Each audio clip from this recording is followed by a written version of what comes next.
Yeah. Say I'm born a champion. Born. All right, give your neighbor a high five. Welcome everyone. All right. Better make sure you don't forget about your mom. I'm gonna have you grab a seat, guys. Yeah.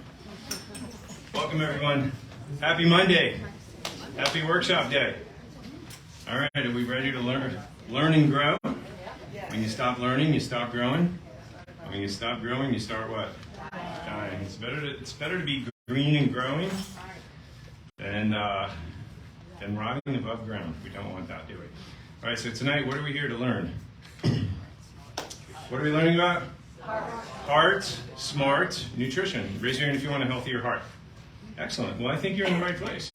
How many of you guys have been to the Heart Smart workshop before? A couple of you? Good. Keep your hand up if you've been to 5 or more Heart Smart workshops before. 10 or more. 20 or more. Why would you keep coming back to the same workshop? What's wrong with these people? How many of you guys have been to 50 or more workshops? Keep your hands up. Good. All right, so give them a round of applause. And I want to recognize everybody here, whether you've been to 50 workshops or not, just for your constant and never-ending improvement spirit. And that's what this is all about. So you're never going to come to a workshop and not leave something leaving better for it, right? You're always going to get something out of it. And there's going to be a part in here that's for everybody. And I promise it won't disappoint, whether you've been to 5 workshops, 50 workshops, 150 workshops. And that's what this is. So I want to encourage you to come back next month. We have cancer prevention. I don't want to get into cancer prevention, and I don't want to talk about cancer.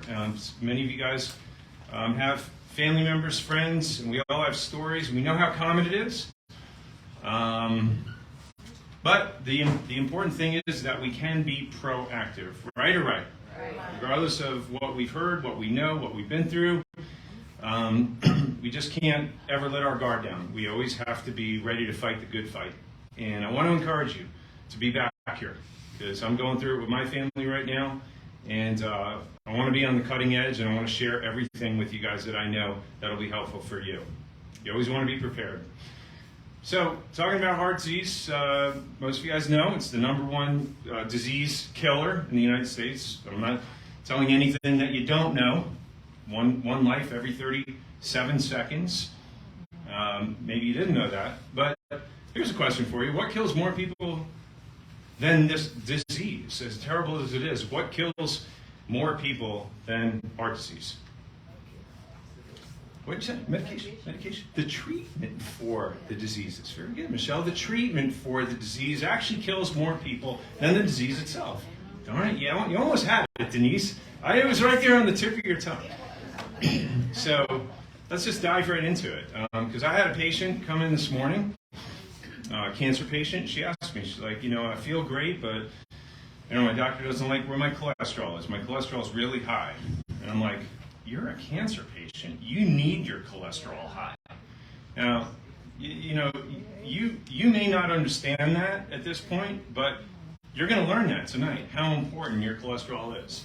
I want to just lay the groundwork for you so that you understand whether you're taking cholesterol medication or you have a loved one. There is no evidence to show that it actually reduces heart attacks, reduces heart disease, or actually extends your life expectancy. And that's something that's very real. This is going on now 30 years, 44 randomized controlled studies. There is no evidence that shows the effectiveness of cholesterol-lowering drugs extending your life or preventing heart disease. What? Does that mean if I'm taking cholesterol medication, I'm being duped? I'm not going to say the answer to that. I want you to rationally come to your own conclusions tonight. I will not tell you what you should do or what you shouldn't do. This is called informed consent. Who's in charge of their own health? You are. I'm in charge of my health. High cholesterol in and of itself is what? Not a risk factor for heart disease. Lowering cholesterol to very low levels does what? Does not reduce your risk of heart disease. And lowering your cholesterol actually increases your risk of developing other health problems. So the question is cholesterol good or bad? And right now, I know the label that's been imprinted and inscribed in your brain is that cholesterol is bad. And no matter how many workshops we come to, when the doctor stands in front of you and tells you, I don't like what your cholesterol looks like, you get nervous. Your blood pressure goes up. You change 5 shades of white. And this is just how it works. This is how we're conditioned. It's a reflex. It's a response. There's fear. There's anxiety. And the purpose of the workshop tonight is to help us move through that. So cholesterol is a critical nutrient for your brain. It's an antioxidant. You know, antioxidants are important for your immune system. But cholesterol makes up the membrane of every cell in your body. Not just the brain cells, but every single cell in your body is made up of what? Cholesterol, yeah. In particular, it helps with the firing of the neurons in your brain. How many of you guys think that neurons in your brain firing are a good idea? Like to keep those intact? So they rely on cholesterol. Now, when they talk about LDL, did you know that LDL is not even really cholesterol? Low density lipoprotein, that's what LDL stands for. Did you know that? Low density lipoprotein. So it's not cholesterol, it's a protein, it's a shuttle. It's a shuttle mechanism that actually takes the cholesterol to your brain and to your cells where it needs it, and it performs life critical functions. So there's absolutely nothing wrong with cholesterol. It's not bad. The fundamental role of LDL in the brain is to capture this cholesterol and bring it to the neurons so that you can think, so that you can perform tasks, so you can remember things, so you can reason, so your brain can actually work the way it was designed to work. You need cholesterol for that to happen. Right or right? So here's your question, one of the questions I'm going to ask you tonight. What happens to your brain function as a result of lowering your cholesterol? Whether it's with drugs or whether it's with diet, when you try to take your cholesterol down, how does it affect your brain function? The largest heart study ever done over decades, there's never been a larger study done for heart health. They finished and they followed up in 2005, Boston University, to actually measure cognitive performance relative to cholesterol. They found that the tests that were done every 4 to 6 years, where they measured reasoning, memory, learning, concentration, attention, reasoning, organizational abilities, all of the features that were compromised with Alzheimer's patients, this is what they measured every 4 to 6 years with their heart patients. And in particular, they found that the people who had the highest cholesterol levels, they scored higher on cognitive tests than people with lower cholesterol levels. Did you know that? So is it any surprise that in 2012, the FDA released a statement indicating statins could cause cognitive side effects, such as memory lapses and confusions? Now, we know this. We know that there are risks. There are risks with every drug that we take, but it's been recognized that it does affect the brain. It also is related to Parkinson's disease. In the Journal of Epidemiology, researchers in the Netherlands demonstrated that higher blood levels of total cholesterol are associated with a significant decreased risk of Parkinson's disease. People with the lowest LDL were at increased risk for Parkinson's disease by how much? 350%. So again, these are from scientific journals, medical journals. I'm sharing with you literature that has been out there for a long time, but we're not really exposed to much of this. So can statins actually save your life? The modest effect of statins on reducing heart attacks among patients with heart disease who don't suffer side effects is most likely due to 2 things. Number 1, it has a very small anti-inflammatory effect, and number 2, it has a very small anti-clotting effect. And the drug manufacturers actually played this up when they were doing their drug trials to skew the results, among other things. But even so, at a population level, there's been no reduction in cardiovascular death rates because the average increase in lifespan based on their own clinical trials shows what? The potential to extend your life expectancy from the so-called benefit of cholesterol drugs is how much? 4 days. If you take the drug for 5 years, you get an extra 4 days of life. So you get to ask yourself, is it really worth it? And then we look at the side effects, and then we, not just of the side effects of how you feel, but also how it weakens your immune system and some of these other things that we're looking at. Again, do the side effects or the benefits of the drug outweigh the side effects, or the side effects outweigh the benefits? And you have to make that decision. Statin medications increase your risk of death. American Journal of Cardiology, they followed 300 adults with this. They showed that the people who were taking the statin drugs, who had the lowest LDL levels, found to have the highest rates of mortality, the highest risk of death. Conversely, people with higher levels of cholesterol had the what? The lowest risk of death. So there you have it, another medical journal. So here's a question for you, number 2. Dr. Yachter, what can I take for my cholesterol? What can I take? Do you have a supplement that'll take my cholesterol down? Do you have a diet? Do you have like some sort of healthy diet? Can I eat Cheerios? I mean, the American Heart Association says if I eat Cheerios or bran muffins, I can lower my cholesterol. Should I do that? And what's my answer going to be? Why in the world would you want to take your cholesterol down? Why would you want to lower your cholesterol at the risk of living all the years that God had intended for you? That's a fair question, isn't it? LDL cholesterol that is too low is associated with higher deaths from infection and higher deaths from cancer. And that's the conversation that I had with my patient this morning who's currently under treatment for liver cancer. She's like, my cholesterol is too high. I'm like, perfect. That's exactly what a cancer patient needs. And that's what comes from these medical journals. They found that men with the lowest cholesterol levels were the most likely to get cancer. Other research shows long-term statin use, if you're a woman and you're taking it for 10 years or longer, you're doubling your risk of breast cancer. Not a good return on investment. So here are your key takeaways so far. If I know for some of you it's like drinking out of a fire hose, can't write it down fast enough, I hope I can remember it, and especially next time the doctor tells me my cholesterol is too high. Anybody who needs anything, just let me know. LDL cholesterol plays a crucial protective role in your what?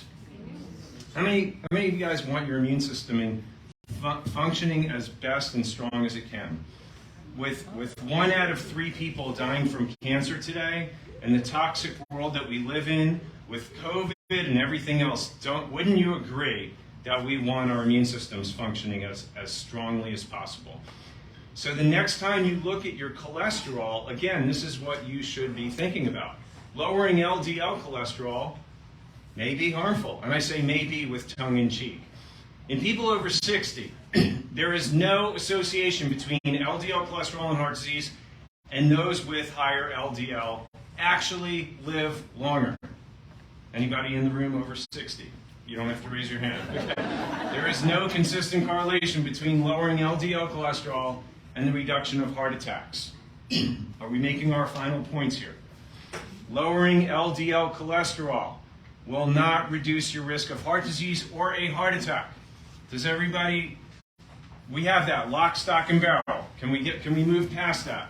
And hopefully most of you guys are understanding that. The latest research on the optimum, here we go. So Dr. Yachter, what should my cholesterol be? The latest research on the optimum level of LDL for you to have nothing interfere with you and your life expectancy. However many years you're supposed to live, nothing to cut that short. What's the ideal level of LDL? What does that say? 139. Holy smokes.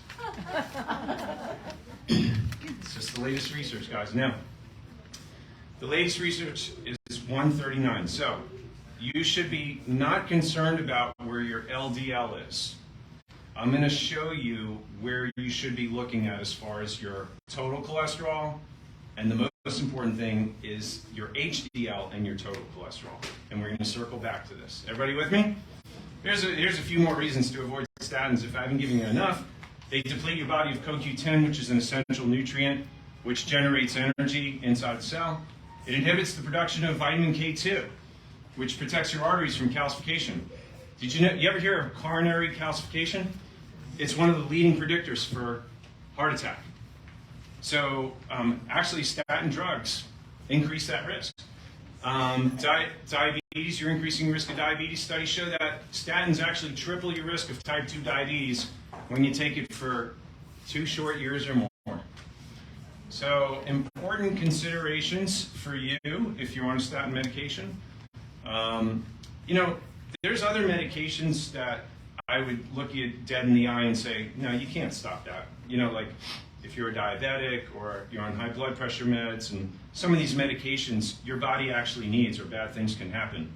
But some of you have heard me say this before, like you can stop your cholesterol medication like this moment, walk out the door, never turn back, and you risk nothing. Zero, nada, no side effects. The only side effects is actually living longer, which is actually a pretty good deal. But again, this is up to you. You have to make these decisions. You have to make these choices. It's your health, it's your family, your future. So how high is dangerously high cholesterol? How high can my cholesterol go without me being concerned? Generally, the American Medical Association did a review in a Yale study, and they found, time and time again, people with low total cholesterol have just as many heart attacks with people who have what? High cholesterol. So instead of looking at your total cholesterol, or instead of looking at just your LDL, there's a more relative and accurate predictor of heart disease. And that's when you look at the total cholesterol divided by the HDL.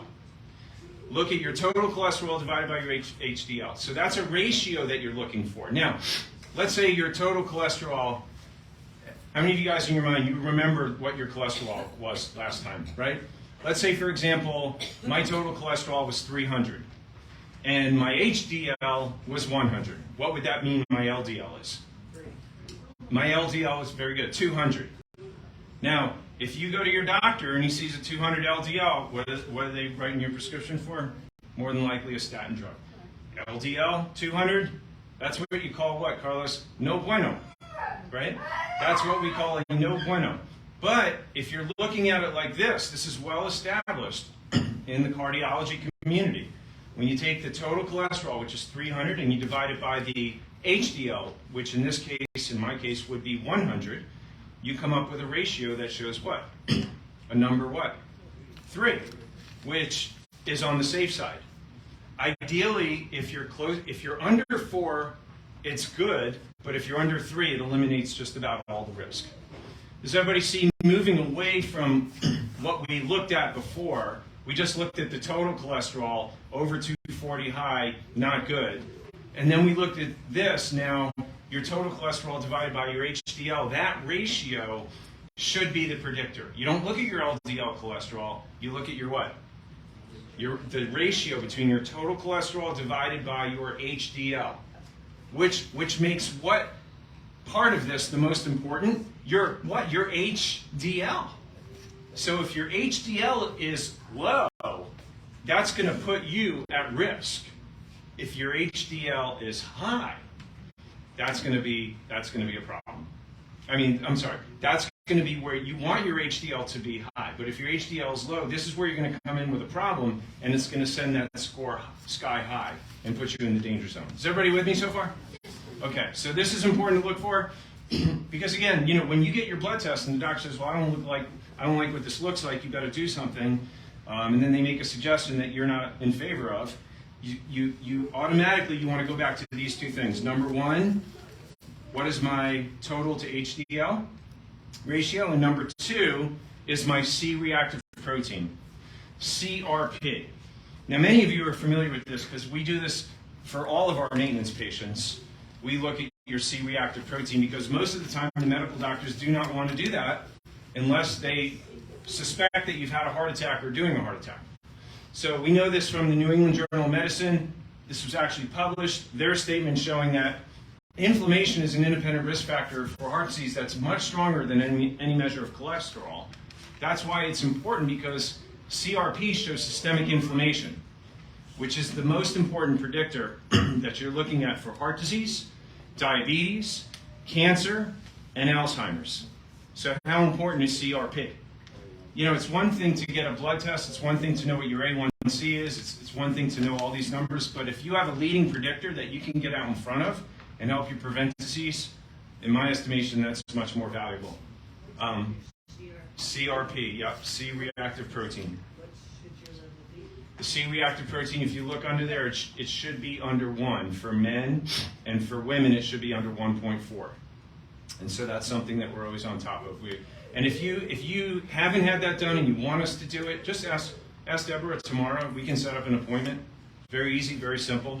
But we do that every year in our office for our maintenance patients or in our maintenance plans. Once you get to that point, if you haven't started that yet, this time next year you'll already have one. You'll know what that looks like. If you want to have it sooner, we can do it sooner for you. But we know that the people with low C-reactive proteins have fewer heart attacks no matter what their LDL cholesterol is, and they have more heart attacks if their CRP is elevated, regardless of the LDL level, regardless of how low that is. Is this making sense?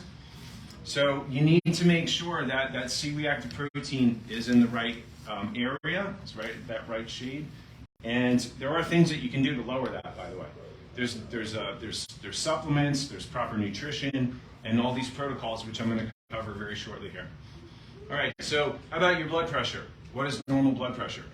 I like that little thing up there because if you're thinking about how high your blood pressure is, it's likely to make it what? Higher. Yeah. How many of you guys know that? There's something called white coat syndrome. Just go to the doctor, sitting there waiting for them, wondering how high your blood pressure is going to be, makes it just that much higher. So here's the deal. You know, when you in the Mayo Clinic, if you go on their website, this is what it says. If you're a healthy adult, 60 or older, your treatment goal should be less than 150 over 90. So that means if your blood pressure is 130 over 90 or 135 over 90, there's no reason to freak out. If you're over 60, as you age, your systolic naturally goes higher. So here's a good chart for you. I'm showing you from age 40, 45, 50, 55, 60. You can see what normal is. And the older you get, from 40 down to 60, you'll see peaking out at 134 over 87. So if you're in and around that range, you don't need blood pressure medication. This is what Mayo Clinic is showing, that's still within what? Still within normal range. So again, the whole purpose of what we're doing here tonight is so that you don't walk in fear. The more you know, the less fear, the less anxiety, the more certainty you'll have about your health, and most importantly, the decisions that you make. And that's why you're here, isn't it? And not to mention blood pressure medications, the side effects. I can't tell you how many times I'm having a consultation, a discussion with a new patient, and they tell me that there's a decrease in libido, there's dizziness, there's headaches, there's confusion, and all these things. And then I ask them what medications they're on and what eventually comes out in the wash. Very, very common. So remember, there's no such thing as a drug without a side effect. So there's always going to be a side effect along with the prescriptions, and some of them you feel, and the scary thing is some of them that you don't feel, and it's doing its dirty work beneath the surface. So what else can cause your blood pressure to go up? What else can cause heart disease? What is that called? Stress. Are you learning something new here?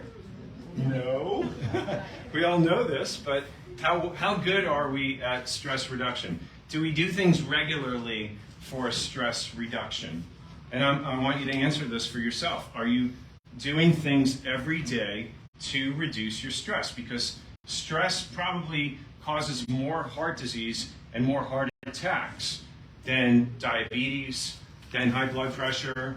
I know what I read in the research here, but being a practicing physician, I can tell you that stress is probably the leading precipitating factor for these types of issues that we're talking about tonight. Major, major factor. So what stress does is it increases something called fibrin. Everybody say that word, fibrin? Fibrin? Okay, so what is fibrin? In the blood, it's a protein involved in clotting.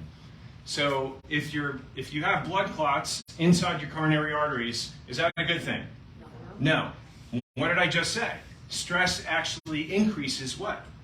Clotting in your coronary arteries. If you can believe that and you understand that, then what's the next best thing that you should do to start working on that? Reduce your stress. Better than a drug. Work and relationships are the biggest contributors to what? Stress. Managing stress can have a huge impact on the prevention and management of heart disease. Duh. Hello? McFly? Are we pressing any buttons here? Yes, Jeanette? Not that you're stressed. You give stress. You don't cause stress. You give, that's right. Got it under control. All right. So the cure for stress is what? What's the cure for stress? Peace. Very good. That's the cure. So if we know what the cause is, then our next question should be, Gary, what's the cure? What's the cure for stress? It's peace. Where do we find peace? Where's the source? Who is the source of peace? God is. God is. El Shaddai. And so I know that, and I can see this in my patients who, for example, were going to church before COVID, and now they're home watching online, and they don't interact with people anymore. It's not the same thing. It's absolutely not the same thing. And so, listen, I'm not saying people are perfect. I'm not the example of perfection, if that's what you're looking for. But I can tell you that I am wise enough to know that I need to enter his gates with thanksgiving and enter his courts with praise. And I do that every single day. I've shared that with you guys numerous times, that my day starts with giving thanksgiving. It starts with praise, pray, worship, reading the word, and then humbling myself and asking somebody who has infinite goodness and grace and mercy that endures forever to order my steps. I don't want to figure it out. I don't want to leave it all on myself. I don't want to carry that monkey on my back. If I know that the Lord has a plan laid out for my life, I just have a walk-on part. Tell me where to go. Tell me what to do. Tell me what to say. It's already a done deal. Don't need that monkey on my back. Do you? Do you? Why not tap into that source?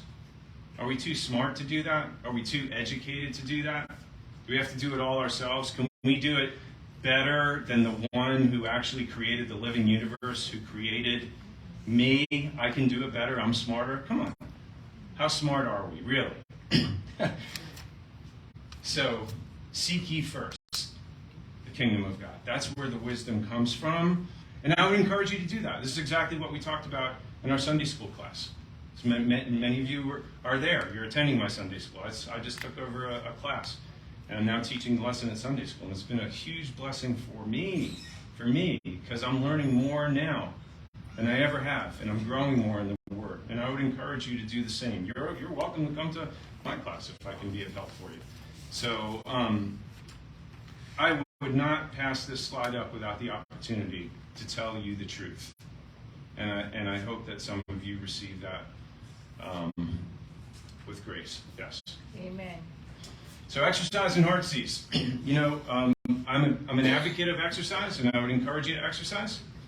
But if anybody here is what's called an endurance athlete or an Ironman triathlete, do it. Maybe do it once if you have to check the box, but don't do it ongoingly, because the studies that I've concluded recently, you know what it shows? These endurance athletes have the same risk of heart disease, which is significantly elevated, just the same as somebody who's already had a heart attack. Did you know that? It's serious stuff because of that clotting process and the stress, whether it's stress from intense exercise like that, or it's stress from relationships or work. Your body's still perceiving the stress, and it's still creating those clots.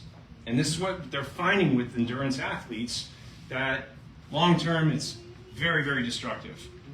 For some of us, it just becomes habitual, and it becomes, we just can't control it. So it has to be done in moderation, 150 to 300 minutes a week of moderate activity, cycling, walking, swimming, something moderate, in order for you to get the benefits. And those benefits are really going to come mostly in the form of stress reduction.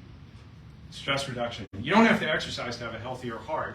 It won't do anything directly for your heart, but in the terms of stress reduction, that's where it's really going to help to have that outlet there.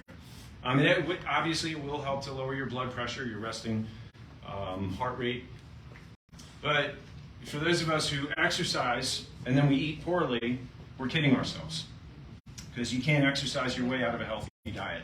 You can't exercise your way out of poor nutrition. You can't exercise your way out of all the inflammation that occurs from having sugar and just a bad diet. It just doesn't work like that.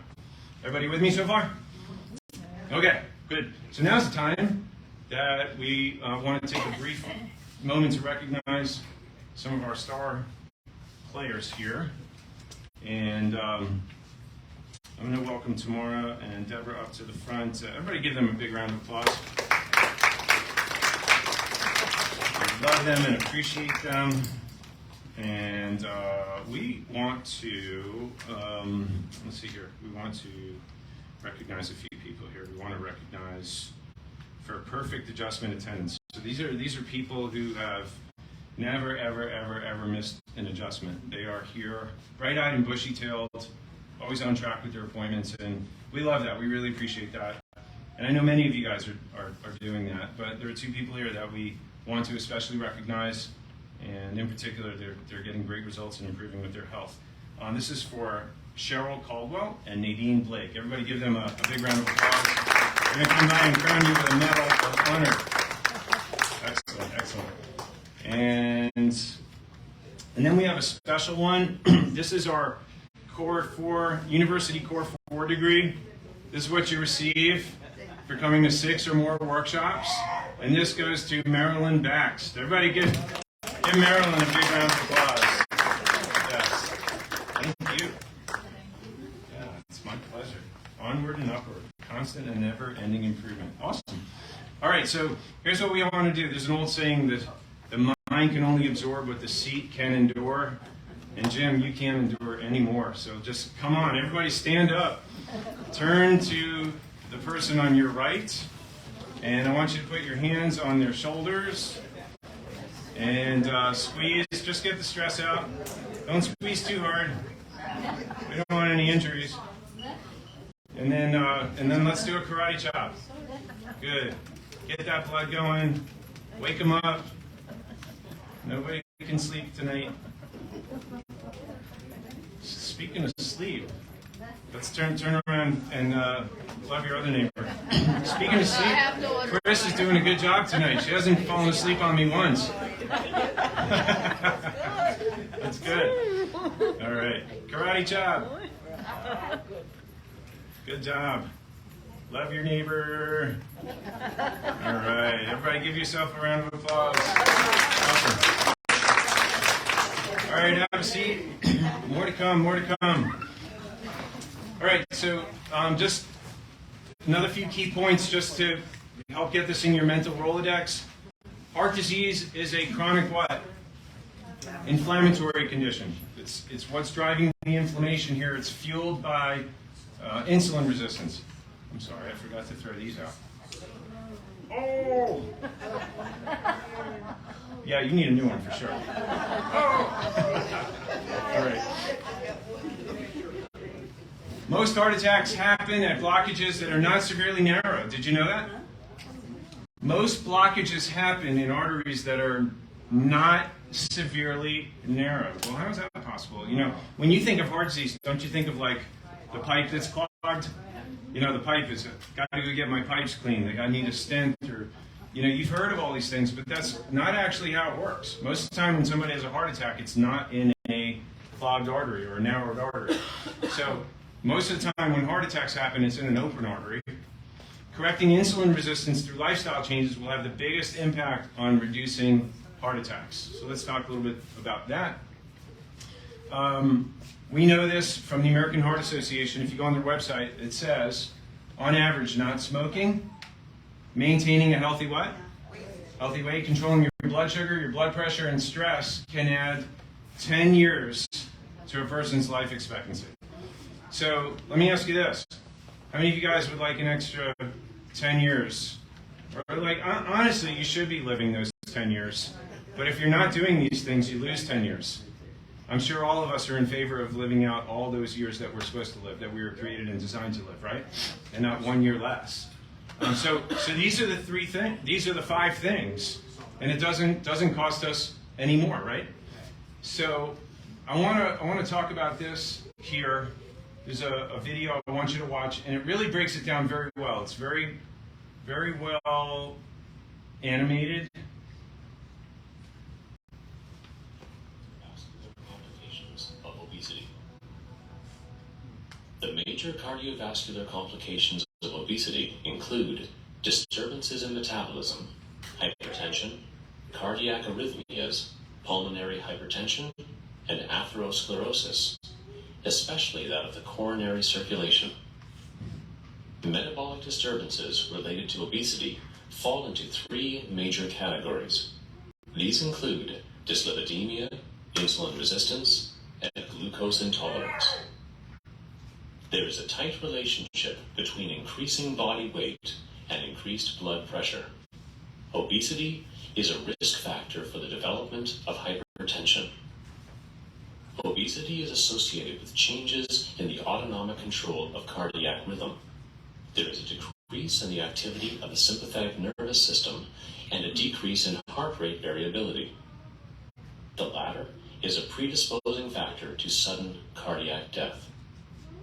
Furthermore, obesity increases the incidence of several cardiac arrhythmias, including atrial fibrillation and atrial flutter. Obesity increases the risk of developing pulmonary hypertension. This is thought to be related in part to an increase in right ventricular filling pressures and an increased load on the pulmonary vascular system. Obesity increases the risk of coronary atherosclerosis, non-fatal myocardial infarction, and sudden cardiac death.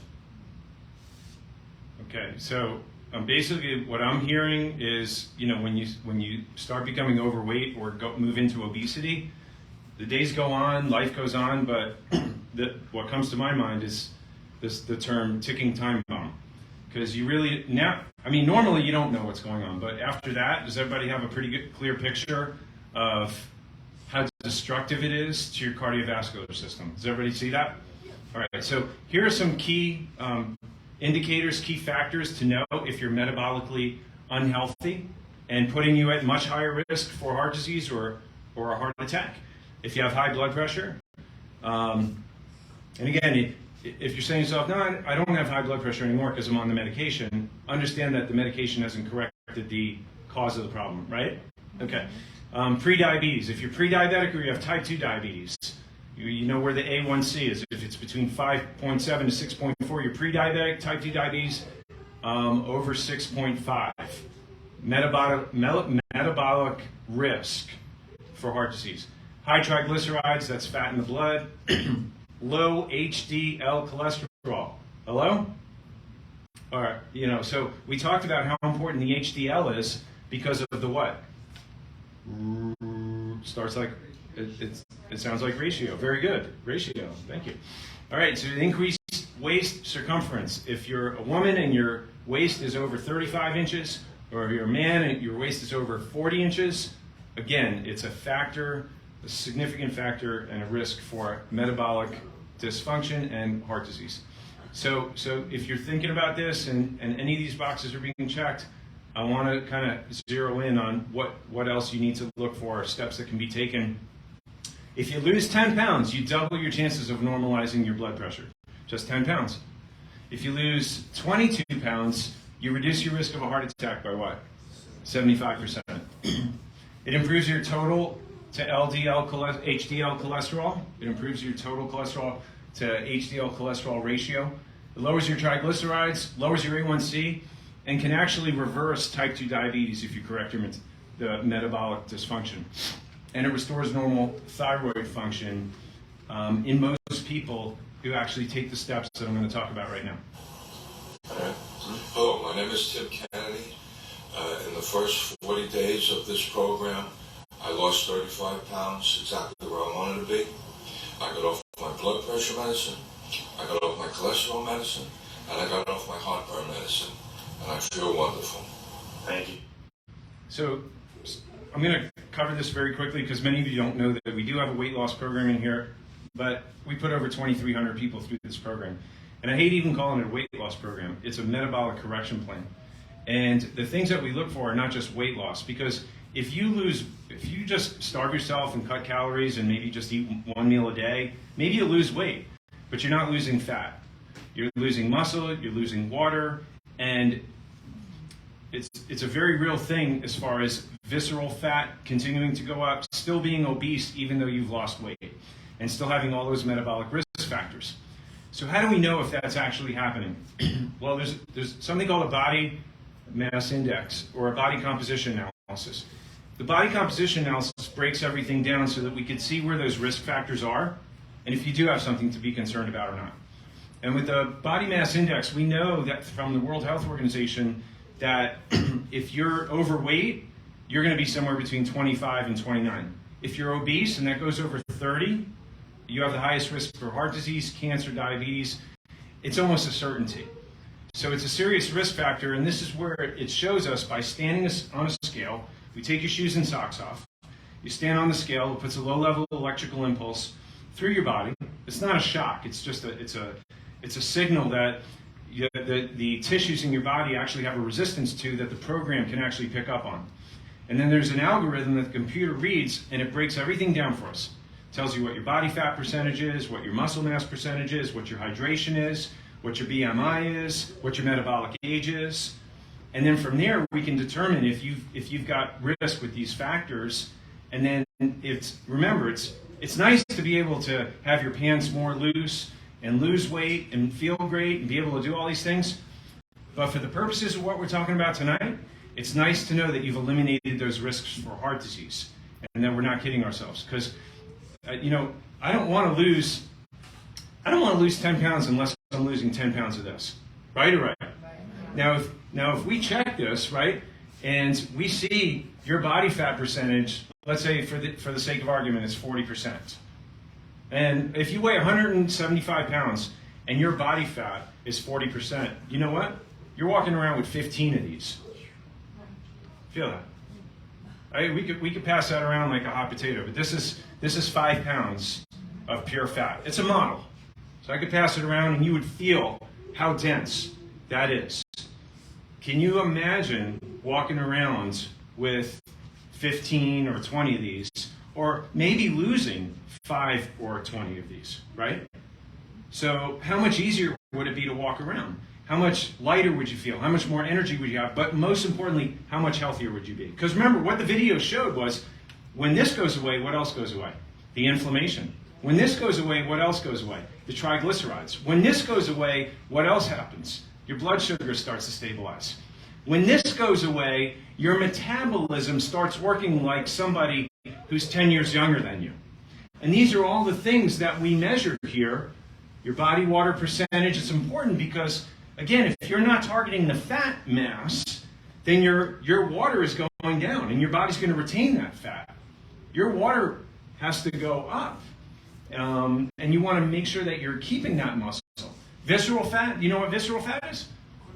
Yeah, it's the fat that goes around your organs, the omentum. And that's the most dangerous fat. That's where the inflammation is secreted from and driven from. And so if you're over 11 with that, that's very serious and very dangerous. Anybody who's ever come in and they were a liver patient, I mean, we usually see that 16, 17, 20. So that's a really nice thing when we start to see that coming back in normal range. Doctors are really happy about that. And then your metabolic age. So let's say you're 60 years old, and it shows your metabolic age is 90. What does that mean? It goes slow. Yeah, your metabolism's working like 90. No wonder you lose the weight, and then it always comes back on.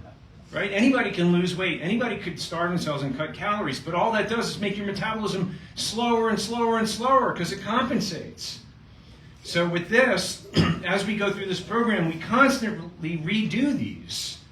And we measure one against the next and make sure all those markers are moving in the right direction. The visceral fat coming down, your water going up, your muscle mass staying the same, your fat, your body fat percentage coming down, and your metabolic age coming down to at or below your chronological age. Because then when you lose the weight, what happens? It stays off. Is this making sense to everybody? All right, so that's the difference with the type of program that we do that's supervised. We do your initial weigh-in, and then we do follow-up weigh-ins. It's a 40-day program. It comes with a journal, a manual, all the supplements that target the fat burning, and we kind of hold your hand the whole way through. You know, this program may not be for everybody, but there's some of you in here who may want to consider doing this. And to know if you're really a candidate for the program, it's very simple. Just have the body composition analysis. Normally it's $99. When we do the workshop, we have a promotion, it's only $37. And then if you are a candidate and you do want to get started, we give you a guarantee. If you're following the manual to a T, if you're keeping your journal, which you bring in and Deborah checks, and she helps you through this thing, if you're doing everything and you don't lose at least 15 pounds, we put you through a second program at our expense. So that's all I can say about that. If you do it, we're knocking off $100 from the total cost of the program. If you are a candidate and you do decide to do it, you'll have that discount. It's good till the end of the month. So just wanted to mention that again because I know some of you may need to do something like this. Hi, my name is Carol Cleffin, and I've been on the program for a little over 40 days, and I've lost 31 pounds, and I feel wonderful, without a doubt. Medicines, I've had to lessen on my cholesterol medication, and I just feel great, full of energy, and can't complain about anything. I'm ready for the next thing in life. Okay. So dietary cholesterol, does that cause the clogging of your arteries like that? If you eat foods high in cholesterol, is that what gives you high cholesterol? Yes or no? Not many responses. I think a lot of people are thinking yes. But for those of you who said no, you're correct. Your diet does not affect your blood cholesterol level. Coronary artery disease has more to do with what we say? Inflammation and clotting that's driven by what? Inflammation and metabolic risk factors that we just talked about. It's estimated, get this, listen to this. It's estimated that 86% of heart attacks, what percent? 86% of heart attacks occur at sites where there's actually no reduction in blood flow to the heart muscle. It's only when the blockage occupies more than 70% of the diameter of the artery that impedes blood flow. And that's usually not a heart attack, it's angina, and it's provoked by exercise. And then when you rest, the pain goes away. So most heart attacks are not where the arteries are clogged up. It's not the degree of narrowing itself that kills people, it's a sudden formation of a clot over the narrowing. And then what happens? The plaque suddenly ruptures, and they don't necessarily completely understand why, but they know that it's initiated in part by what? Stress. Is all this kind of seeming familiar? Yeah, we've kind of heard about this before. But now we're getting down to the core of it. What do we have to control? We have to control our stress, and we have to control anything that causes inflammation. What's that word? Inflammation, yes. So, here we come again. It's like the inflammation. Sugar, yes, sugar, all kinds of sugar.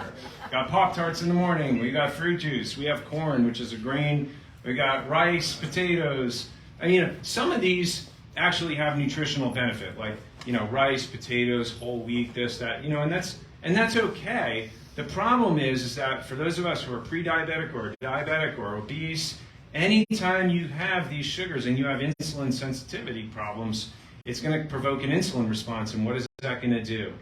It's going to increase your metabolic risk factors, and it keeps you at risk for what? Heart disease. Everybody getting that?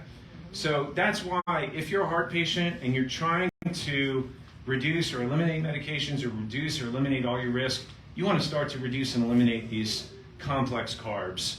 The pasta, the bread, the potatoes, the rice, limit those. Don't blur your edges. Have it for dinner one day, and then 2 days later you have a little bit for lunch, and then 2 days later you have a little bit here, and 2 days later you have a little bit there. That doesn't give your body time to acclimate and get levels under control, right?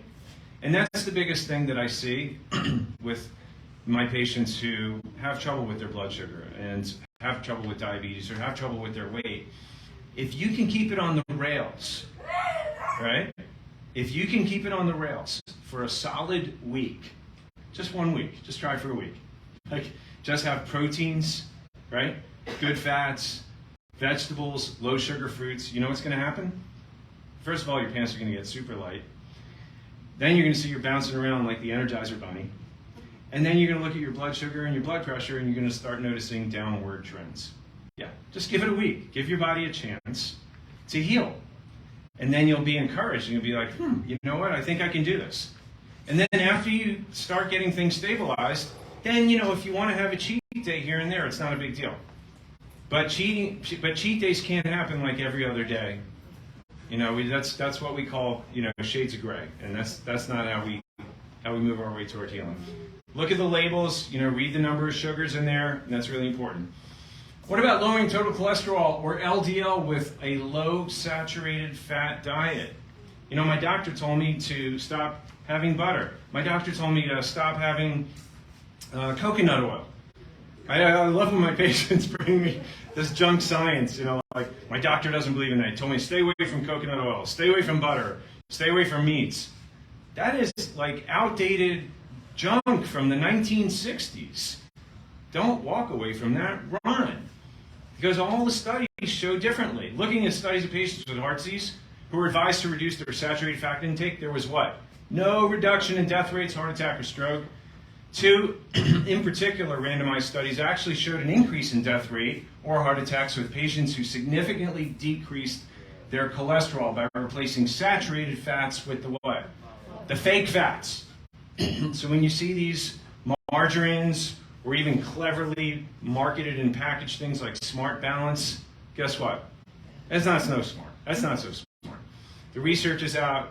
Just start using grass-fed butter, extra virgin olive oil. These are all anti-inflammatory. They increase your HDL and increases your cholesterol and reduces the risk factor overall. And these are the things that we're talking about as far as embracing without fear. And embracing without fear allows you to live your life with a new sense of freedom, knowing that you're doing the right things, treating your body the way it's supposed to be treated. American Journal of Clinical Nutrition. They followed 340,000 people, not a small study. They showed the intake of saturated fat was what? Not associated with an increased risk of coronary heart disease, stroke, or cardiovascular disease. The actual risk for the heart disease was 19% lower in the group who had the highest amount of saturated fat, who ate the most eggs, bacon, meats. Now, I'm not recommending you eat red meat every day. Certainly bacon, if it's got the nitrates and the preservatives, there's bad stuff in a lot of those products. We know that. But the saturated fat, you're getting the concept now, right? You're getting it.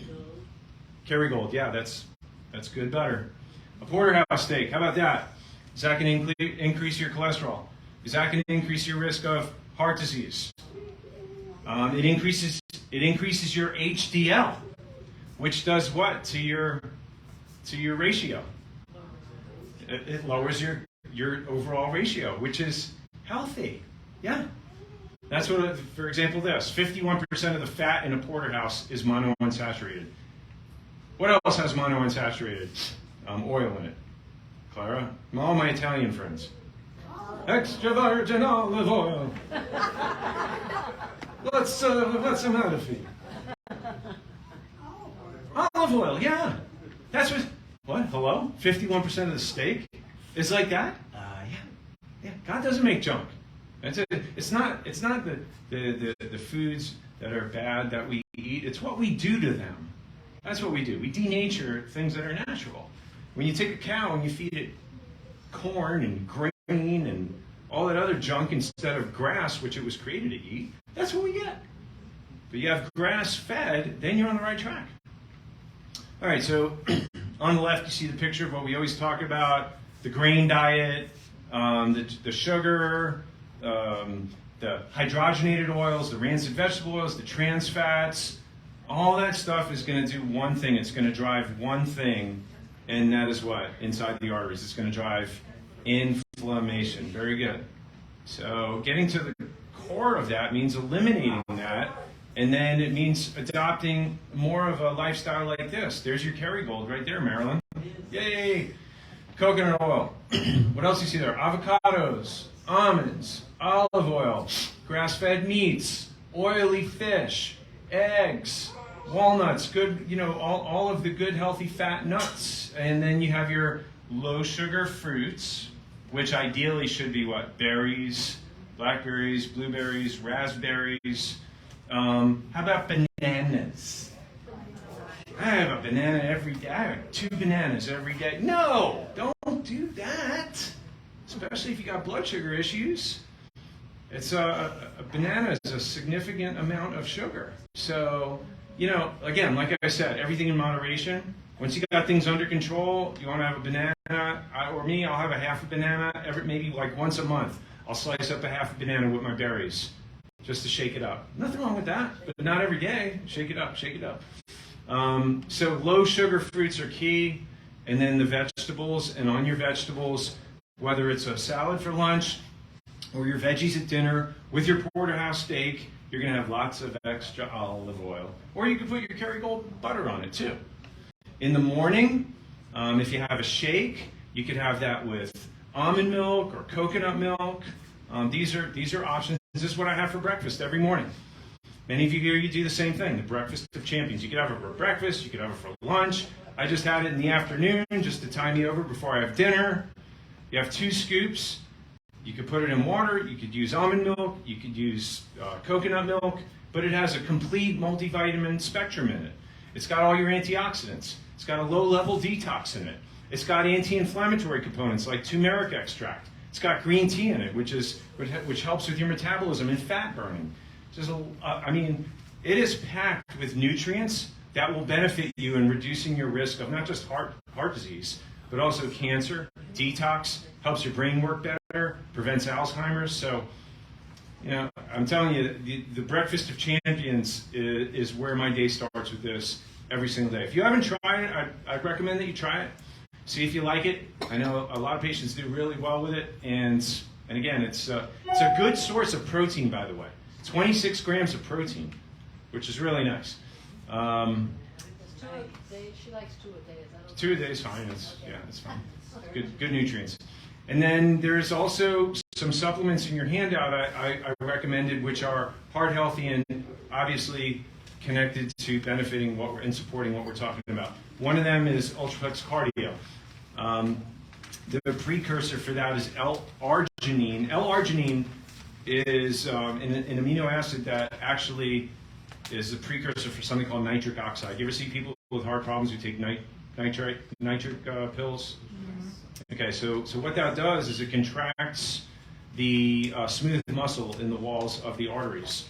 And when it contracts the smooth muscle of the artery walls, it actually opens it and widens the diameter of those coronary arteries. And that helps your blood pressure, it helps prevent problems, and also lowers the risk of clotting and things like that. Does that make sense? Okay. So CoQ10, some of you guys take this. We know that it's a necessary molecule in all the heart cells, but actually it can be found in all cells in your body. And when it comes to energy and the health of your cells, CoQ10 is an absolute fundamental part of that normal function. If you're on statin medications, it's particularly important because statins strip the CoQ10 out of the cells. So it's vitally important that you have a supplement that addresses that. EPA, fish oil capsules. I don't think there's anybody in the room who doesn't take fish oil capsules. If you're one of those people who don't, shame on you. No, I'm just kidding. But I want you to ask yourself, why wouldn't you? Because it helps to lower your blood pressure. It prevents arrhythmias.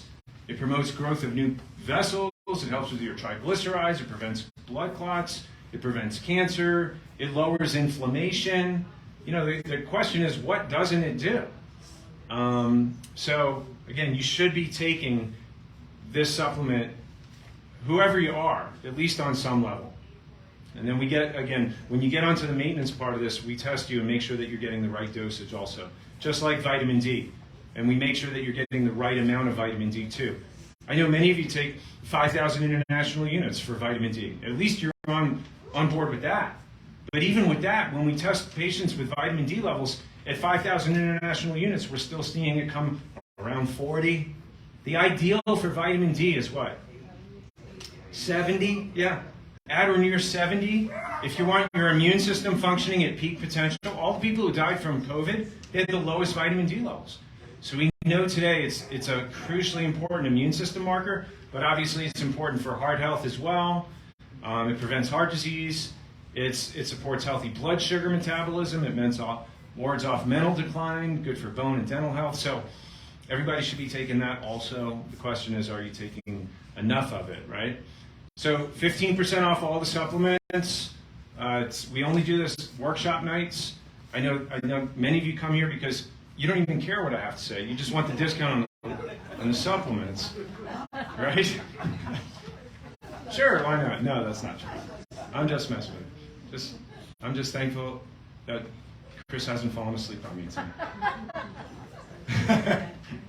Yes. Yes, we do.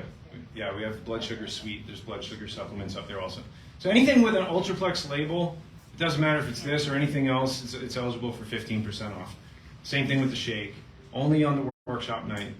And just whatever supplies that we have there. A lot of times we just sell out the night of the workshop. And then I want to talk to you lastly about heart rate variability. Do you know what heart rate variability is?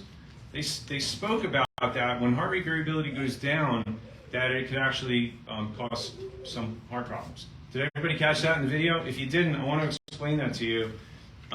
In order for you to have a heart attack, you have to have a drastic decrease in your parasympathetic activity and an increase in the sympathetic activity. There's two parts of your nervous system: your heart rate, your respiration, digestion. All of the organs in your body are either run faster or slower, which are controlled by your nervous system. Which system? Nervous system. Okay, so they call it the autonomic because it's automatic. You don't have to think about it. Your body's regulating that all the time. But when you're stressed out all the time, the part of the nervous system that's dominant is the sympathetic part. When you make an adjustment at this top level right here, it stimulates the parasympathetic part by way of something called the vagus nerve. The vagus nerve in Latin is called wanderer, and it actually goes forward from in front of that top bone in the neck, and it goes forward and touches every organ in your body. So normally, when I make an adjustment, I expect good things to happen. I expect you to walk out of here relaxed. You usually sleep better, usually have more energy, and your body recovers and it goes into healing mode. We know that from parasympathetic. But sympathetic, when it's out of control, that's a recipe for a heart attack. So that's why we measure heart rate variability. High blood pressure, it affects millions of people. In fact, 1 out of every 3 Americans. And if left untreated, it can be deadly. Most people take medication to control it. But as Kate Merrill shows us, some patients have found a simple way to keep their numbers down without drugs. The mad dash to get the kids to school. The crazy commute, and especially work. It's enough to raise anyone's blood pressure. We work on deadlines, and with all the law changes, which keeps me in business, but keeps us also pretty stressed out. Soon, that pressure from running his Cambridge accounting firm began to take a toll on Adrian Kaspar. He was forced to go on medication to control his blood pressure. I believe in not taking medications, but blood pressure, you can fool around with it. I just have you sit right here. That's why he came here to Dr. Peter Martoni, a Linfield chiropractor, who's using a new adjustment in the neck to help bring down blood pressure. Now, if a bone is out of alignment and putting pressure on the nerve, it interferes with the ability for the heart to function correctly. In about 2 or 3 weeks, my blood pressure was normal. Bill Bird of Stoneham sells cars, another stressful job. He was also on blood pressure medication. After a few visits to Dr. Martoni, his doctor cut his medication in half. Another 30 to 45 days, my blood pressure staying at the levels it is, I'm going to be off at 100%.